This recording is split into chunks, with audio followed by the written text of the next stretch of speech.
করো হামলা, আবার জিতবে বাংলা।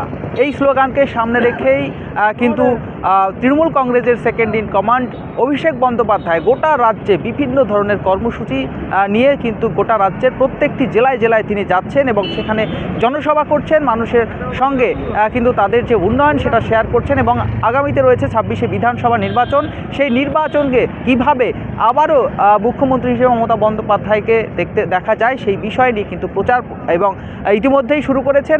আজকে রামপুরহাটে সভা রয়েছে অভিষেক বন্দ্যোপাধ্যায়ের, আর সেখানেই কিন্তু দেখা যাচ্ছে একেবারে সকাল থেকেই পূর্ব বর্ধমানের বিভিন্ন জায়গা থেকে কিন্তু কাতারে কাতারে তৃণমূল কংগ্রেস কর্মী সমর্থকরা তারা যেরকমটা যাচ্ছে। এই মুহূর্তে আমরা রয়েছি জামালপুর থেকেও কিন্তু প্রচুর সংখ্যক তৃণমূল কর্মী সমর্থক তারা কিন্তু আজকে এই রামপুরহাটের উদ্দেশ্যে রওনা দিয়েছেন। এই মুহূর্তে যার নেতৃত্বে জামালপুর থেকে প্রচুর মানুষ কিন্তু ইতিমধ্যেই অভিষেক বন্দ্যোপাধ্যায়ের সভাস্থলে যাচ্ছেন। তার সঙ্গে কথা বলবো মাননীয় মেহমুদ খানের সঙ্গে, যে আজকে জামালপুর থেকে কতজন মানুষ গেল এবং সার্বিক পরিস্থিতি কীরকম রয়েছে। আজকে রামপুরহাটে আমাদের মাননীয় অভিষেক বন্দ্যোপাধ্যায়, আমাদের নেতা সর্বভারত তৃণমূল কংগ্রেসের সাধারণ সম্পাদক, আমাদের সাংসদ, আজকে আমাদের রামপুরহাটে সভা হবে।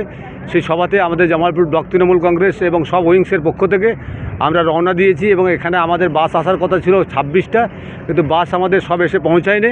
আমাদের এখানে এসেছিল প্রায় 10টা।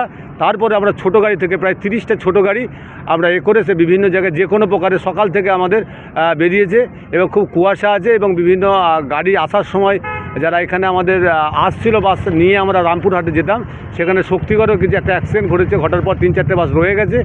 ছোটো গাড়ি করে আমরা নিয়ে যাচ্ছি এবং প্রচুর সংখ্যক মানুষ যাচ্ছে এবং আগামী দিনে আমরা চাইছি সকলে যে কোনো জায়গায় আমাদের সভা হবে। আমাদের মমতা বন্দ্যোপাধ্যায়, বাংলার মুখ্যমন্ত্রী মমতা বন্দ্যোপাধ্যায় এবং আমাদের নেতা অভিষেক বন্দ্যোপাধ্যায় যেখানেই সভা হবে, সাধারণ মানুষ কিন্তু উন্নয়নের নিরিখে সকলেই কিন্তু আমরা একসঙ্গে সংঘবদ্ধ হয়ে লড়াই করে বিজেপি এবং সিপিএমের বিরুদ্ধে। আর কর্মীদের মধ্যে কতটা উৎসাহ? প্রথম কথা, আমাদের তৃণমূল কংগ্রেসের মানে সবসময় উৎসাহিতর মধ্যেই আছে এই কারণেই, কারণ মাননীয় মুখ্যমন্ত্রী মমতা বন্দ্যোপাধ্যায় কোনো ধর্ম দেখেনি, কোনো দল দেখেনি, প্রত্যেকটা মানুষের উন্নয়ন বাড়িতে পৌঁছে দিয়েছে। সেই ক্ষেত্রে যে কোনো সময় যে কোনো আমাদের তৃণমূল কংগ্রেসের মিটিং ডাকবে, সেখানে সঙ্গে সঙ্গে মানুষ স্বতঃস্ফূর্তভাবে বেরিয়ে আসবে। সেই তৃণমূলের যে কোনো সভায় সেগুলো মানুষ মন থেকে, যে মাননীয় মুখ্যমন্ত্রী মমতা বন্দ্যোপাধ্যায়কে মন থেকে মা বলে সম্বোধন করে, সেই জন্যে যে কোনো মিটিংই হোক না কেন তৃণমূলের মানুষকে ডাকতে হয় না, মানুষ কিন্তু এমনি বেরিয়ে আসে। এসআইআর নিয়ে আজকে সার্বিক মানুষ বিভ্রান্ত, মানুষকে যেভাবে হ্যাকেল করা হচ্ছে, যেটা মানুষের গণতন্ত্র, আমরা ভারতবাসী, সেই ভারতবাসী থাকা সত্ত্বেও আমাদের ভারতীয় নাকি আমাদের প্রমাণ করাতে হবে। এইটা যেমন আছে এবং সার্বিক যে সাম্প্রদায়িক সম্প্রীতি যে জায়গায় বাজায় আছে, সেইখানে বাংলাকে এবং কেন্দ্র সরকার চাইছে, বিজেপি সরকার চাইছে যে বাংলাকে একটা সাম্প্রদায়িক অস্থিরতা তৈরি করে যাতে ফায়দা ওঠার জন্য, সেই জন্য পশ্চিমবাংলার মানুষ সজাগ আছে এবং আমাদের নেতা সেটাই মানুষের কাছে তুলে ধরছে যে সার্বিক বিজেপি কি করতে চাইছে। সেই ব্যাপারটা তুলে ধরার জন্য সাধারণ মানুষকে বলতে চাইছে বিজেপির কি ভূমিকা আছে এবং তৃণমূল কংগ্রেস কী করতে চাইছে।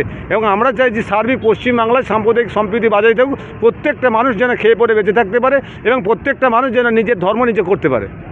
একদমই যেমনটা বললেন যে আজকের এই সভাতে যে বার্তা দেবেন সেইভাবে আগামীতে পথ চলা এবং 26শে যে বিধানসভা রয়েছে নির্বাচন, সেই নির্বাচনে আবার কিন্তু বিপুল ভোটে কিন্তু তৃণমূল কংগ্রেস ক্ষমতায় আসবে, এমনটাই কিন্তু কর্মী সমর্থকরা তারা জানাচ্ছেন। পূর্ব বর্ধমান থেকে সুমন বিশ্বাস, খবর বাংলা।